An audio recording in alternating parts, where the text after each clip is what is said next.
Start. Hi friends, welcome back to women development society. మన students Nandini వచ్చేసి ఇది blouse drawing చేశారండి. చూడండి ఫ్రెండ్స్, బ్లౌజ్ బ్యాక్ పార్ట్, ఇక్కడ ఖర్చు, చంక, షోల్డరు, భుజము, వెనక గల్ల, డాట్స్ అండి. ఇక్కడ ఇది ముందు వచ్చేసి భుజము, ముందు గల్ల, చంక భాగము, బ్లౌజ్ ముందు భాగం. ఇది ఈ 4 వచ్చేసి డాట్స్ అండి. ముందు భాగానికి షేప్ డాట్స్ వస్తాయి కదండి, 4 డాట్స్.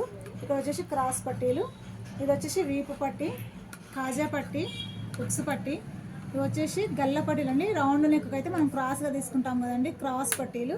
ఇవి వచ్చేసి షేప్ బెల్ట్ 2 ఇక్కడ వేస్తాం కదా, క్రాస్ బెల్ట్ అన్న షేప్ బెల్ట్ అన్న ఒకటే, కన్ఫ్యూజ్ కావద్దు. ఇక్కడ 4 ఉంటాయండి, ఎందుకంటే ముందు భాగం 2 వచ్చేసి రెండింటికి 2 పెడతాం కాబట్టి 4 ఉంటాయి. ఇంకా కొంచెం స్టిఫ్గా కావాలి అనుకున్నప్పుడు లోపల మందం బట్ట కూడా పెట్టాలండి, బాగుంటుంది. ఇది వచ్చేసి అదే చేతులు అండి. చేతు ఇది ముందు భాగం లోతులు. ఇక్కడ వచ్చేసి ఫోల్డింగ్కి మనం మలిపి హెమ్మింగ్ చేస్తాం కదండి, దానికి వచ్చేసి టోటల్గా ఇది వచ్చేసి బ్లౌజ్ అండి. దీనిలో ఇంకా ఏమన్నా మేము మర్చిపోయినాయా, మా స్టూడెంట్స్ మిస్టేక్స్ ఉన్నాయా చూసి కామెంట్ చేయండి ఫ్రెండ్స్. ఖచ్చితంగా లైక్ చేయండి, సబ్స్క్రైబ్ చేసుకోవడం మర్చిపోకండి friends. Okay friends, thank you.